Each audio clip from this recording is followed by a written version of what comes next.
Oh my god, you guys, I have to contain my excitement because of Rogue One is coming out soon. Have you seen the teaser? Because, oh my god, I was like, whoa, stormtroopers, the Star Destroyers things, Death Star, it's got the rebel guys with the white hat and that wall that they had in the Star Wars, and a lady wearing the same costume from one of the ones from Star Wars or Return of the Jedi. It's got all the costumes. It's got yeah, I mentioned stormtroopers, lots of them exploding. It's got all the same guns, the same sound effects. Forrest Whitaker's in it. Whitaker or Whitaker? Whitaker. I don't know how to say it. I'm just kidding. I'm not excited for this Rogue One thing. It looks terrible. I just want to explain a few things of why I think it's like stupid. It's like people think, oh, the prequels were so crap, like they didn't live up to the original trilogy, which is so great. Which is not true. They were original stories, and they had some weak acting, some weak directing. But in terms of directing, a big part of it is action and excitement, and in that and overall arcing story, which I think the prequels are actually very good. They're really underrated in that area. I don't understand.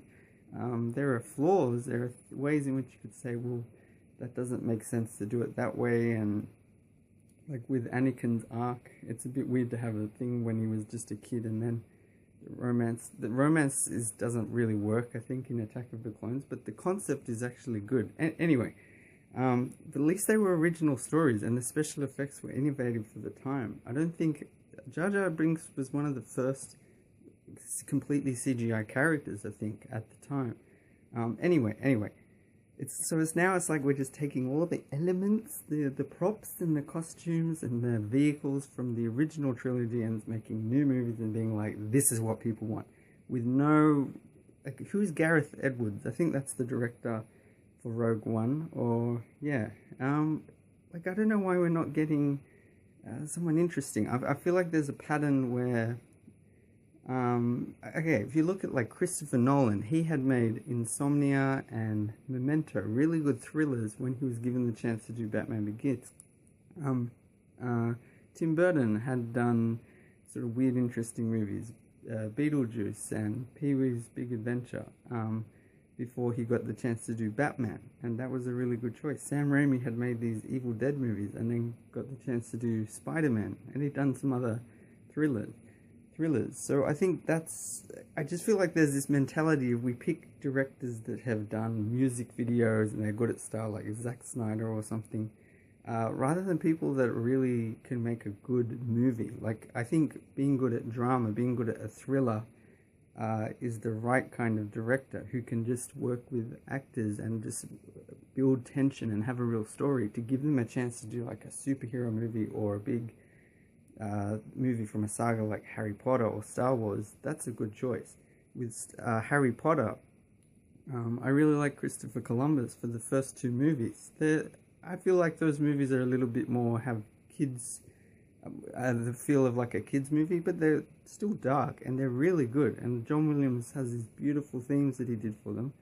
And then Alfonso Cuarón, or however you say his name, he was really good for Harry Potter 3. It's got a lot of amazing camera things that even with modern technology, you still think, wait, how did they must have really planned like this move, and then how did they smoothly do it into that? It's not like you can just put it in a computer and say, do that, make that happen. You have to have the imagination to make that happen. And again, really good music by John Williams and a lot of personality with the directing. It's not in a bad way, but like, oh, that's just the same old shots that guy uses, but it's really got something that it's doing. I think, did he direct Gravity as well? He's a really interesting director. And then you've got some guy, David Yates, who did the 5th up to the 7th, and there's just no personality. I feel like Harry Potter and like the Divergent series, I haven't seen any. The Hunger Games series, I haven't seen them. I don't really want to. They all look the same to me. Like, everything looks photoshopped and controlled to look gritty, but it's not really. Anyway, and this Rogue One and Star Wars The Force Awakens all look the same to me. They have that same style and the same acting philosophy of you just stare and intensely at the other people and just give these stupid lines. And uh, another thing is the trailers give away way too much. This is meant to be a teaser and it tells us important plot points. It just throws everything out there. Yeah, it just, if you look at Christopher Nolan's movies, the trailers for his don't reveal much. We didn't see what Two-Face looked like from The Dark Knight until you see the movie. We don't see anything from the third act of, I think, any of his movies in the trailer.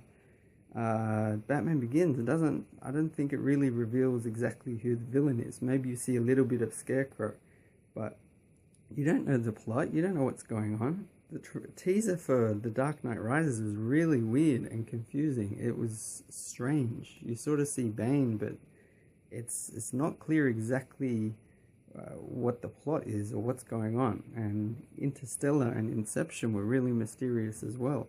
And then you watch the movie and it all makes sense.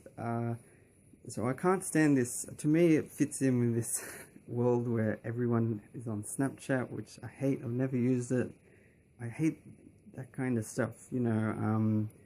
Facebook, Twitter, just constantly needing new things and just watching a new TV show and just keeping up with it. And it's got cliffhangers and what's the next thing and what's the next. Have you seen this? Have you? And people fill their lives with imagery and they don't ever really think or feel something new. I don't know. That's what, to me, a good movie should be, challenging you. And then Christopher Nolan's movies are really intelligent and original, and then people call it pretentious because they're like, oh, it's trying to make me think, it has its own ideas, rather than just relaxing and maybe watching it again and just thinking about it. You know, they just, I don't know, some people dismiss it. So anyway, Rogue One looks terrible to me. It looks really dull. I mean, I'll give it a chance. I'm probably not going to watch it, but if it has a really good rating on IMDb and people give good reviews, but I'm not going to get excited, and I am annoyed.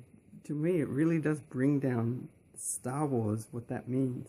You can make games and TV shows and other things, but when you make a movie, it's different to me. It's you know, you can't make The Godfather 1.5 and just say it's between, well, it's hard because The Godfather 2 goes before and after The Godfather, but you know, some other Godfather movie or Citizen Kane 2 or something like that, it's gonna ruin the original, at least in terms of, like, it's a pain in the ass. If you like Star Wars now, people, you know, I'm gonna ask a kid and they'll say, oh, Rogue One's my favorite, and I'll be like, that's cool, yeah, that's a good one, yeah. I really like all the characters in that. But yeah, one more point is, those Star Wars wasn't good because it had you know, a Star Destroyer and the Death Star and Stormtroopers and all these characters. Those characters and objects are exciting and cool and famous because Star Wars was an amazing movie. You just got to make a good movie. It's not about the costumes and the props and that sort of thing. So I don't know, it just sickens me. Like, yeah, like, oh, finally, yes, this is what we want for Star Wars. No, it's just an insult. I think it'll be crap. I don't care. It looks terrible, and yeah, I hate the format of the trailer, the music, and the just showing so many images, rather than making it mysterious and showing something I haven't seen before, and telling a story that is someone wanted to tell, rather than let's fill in this little gap and make some more money. That's what it feels like. Alright, bye for now.